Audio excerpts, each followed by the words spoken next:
करता हूं आपका मेरे YouTube चैनल पे। और आज हम लोग देखने वाले हैं क्लास 10th का जो सिविक्स का एक सबसे important chapter number 6 political parties.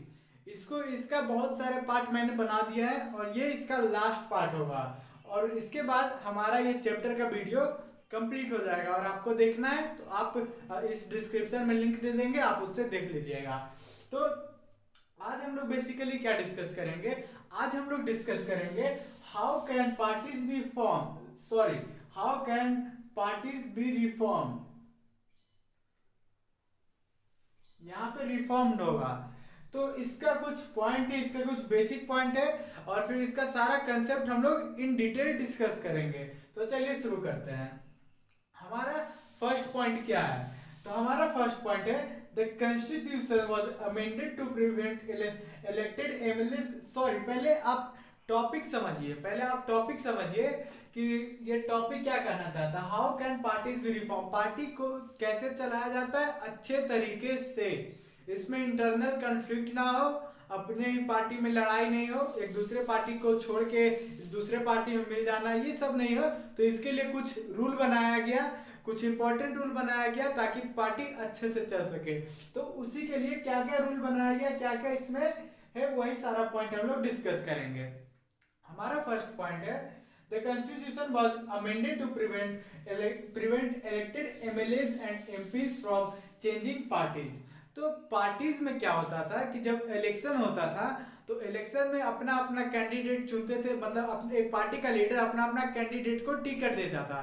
तो टिकट जब इलेक्शन जीत जाने के बाद या फिर इलेक्शन टाइम में जो उसका कैंडिडेट होता है वो पैसे के लालच में या फिर कुछ और के चलते अपना पार्टी चेंज कर लेता था।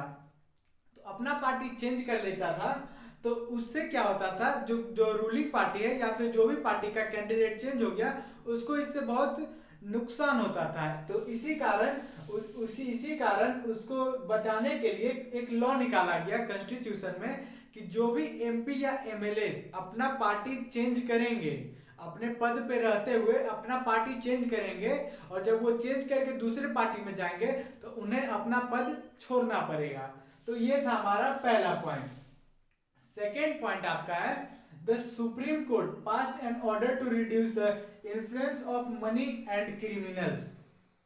इसका मतलब क्या हुआ कि पहले पार्टी में क्या होता था, पहले नहीं अभी भी बहुत सारा होता है कि हमारे जो पॉलिटिकल लीडर जो रहते हैं अपना कैंडिडेट चुनने समय किसी क्रिमिनल स्टेटस को चुन लेती है, क्रिमिनल स्टेटस वाले व्यक्ति को चुन लेता है एज ए कैंडिडेट या फिर उसे पैसे वालों को चुन लेता है। तो इसके लिए एक तोड़ निकाला सुप्रीम कोर्ट ने। तो सुप्रीम कोर्ट ने क्या कहा कि कोई सा भी कैंडिडेट को इलेक्शन लड़ना है तो उससे पहले उसको अपना एक एफिडेविट जमा करना पड़ेगा इलेक्शन कमीशन को। एफिडेविट जमा करना पड़ेगा और उसमें इन डिटेल अपना सारा कुछ लिखना पड़ेगा, अपना नेटवर्थ, अपना क्रिमिनल केसेस है या नहीं, अपना जो भी है वो सारा लिखना पड़ेगा ताकि इसको पब्लिकली पता चल सके कि ये जो नेता जो कैंडिडेट आ रहा है उसके पास कोई क्रिमिनल स्टेटस नहीं है। थर्ड पॉइंट आपका है election commission make it mandatory for parties to hold organisational election and file income tax return. अब पार्टी में बहुत कॉन्फ्लिक्ट होता है, पार्टी के इंटरनल में बहुत कॉन्फ्लिक्ट होता है। टॉप लीडर से कभी नीचे वाले लीडर को कुछ नहीं मिलता है तो वो टॉप लीडर के पास शिकायत करता है, लेकिन टॉप लीडर नहीं सुनता है। तो उसके लिए इलेक्शन कमीशन ने मैंडेटरी किया कि अपने ही ऑर्गेनाइजेशन, मतलब उसका जो पार्टी एक ऑर्गेनाइजेशन है उसमें इलेक्शन करवाए और कौन पार्टी मतलब कि हमेशा एक ही मेंबर टॉप पे नहीं बना हुआ रहे, इलेक्शन हो जो अच्छे हैं उसको टॉप पे बैठाया जाए या फिर जो काबिल हो उसके टॉप पे बैठाया जाए। तो ये हुआ। और इनकम टैक्स रिटर्न फाइल करने मतलब इनकम टैक्स जमा करने को बोला गया है। फोर्थ नंबर हमारा क्या है, a law should be made to regulate the internal affair of the political parties.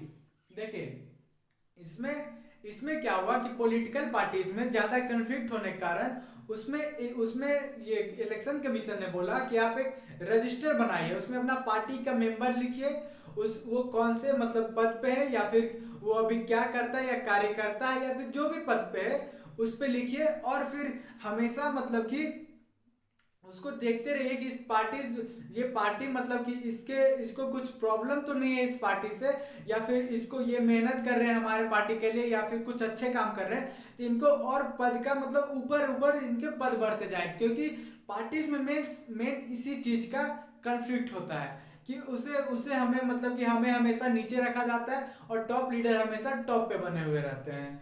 हमारा 5th पॉइंट क्या है, 1/3 seat reserve for the womens. Womens को इक्वलिटी बनाने में मतलब हमारे जो समाज है, हमारा जो देश है, उसमें इक्वलिटी बनाने के लिए 1/3 सीट वुमेन्स के लिए रिजर्व रहना चाहिए। मतलब कोई सा भी पार्टी हो उसके अंदर 1/3 सीट वुमेन्स को उसके टिकट दिया जाए, उसके लिए सीट रिजर्व रखा जाए। और फिर लास्ट पॉइंट हमारा क्या है, there should be state funding of election.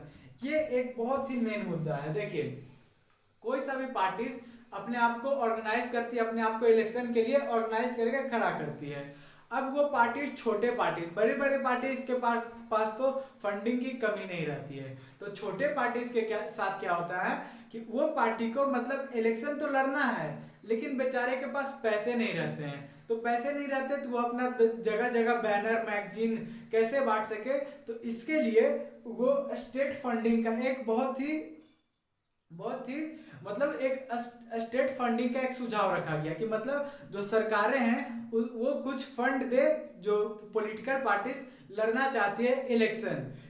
मतलब कि इसमें डायरेक्ट कैश नहीं मिलना चाहिए, एज ए न्यूज़पेपर में मैगजीन के लिए पैसा, या फिर बड़ा बड़ा बैनर के लिए, इस सब चीज़ के लिए, पेट्रोल के लिए पैसा, या फिर अपने रैली जो निकालते हैं उस सब चीज़ के लिए पैसा फंडिंग किया जाए स्मॉल पॉलिटिकल पार्टीज को, क्योंकि बिग पॉलिटिकल पार्टीज के पास तो फंडिंग की कमी नहीं होता है। तो ये थे आपके 6 पॉइंट, और यहाँ पे ये 6 पॉइंट पर आने के बाद आपका ये चैप्टर पूरा तरह से कंप्लीट हो जाता है। अब हम लोग नेक्स्ट चैप्टर में मिलेंगे।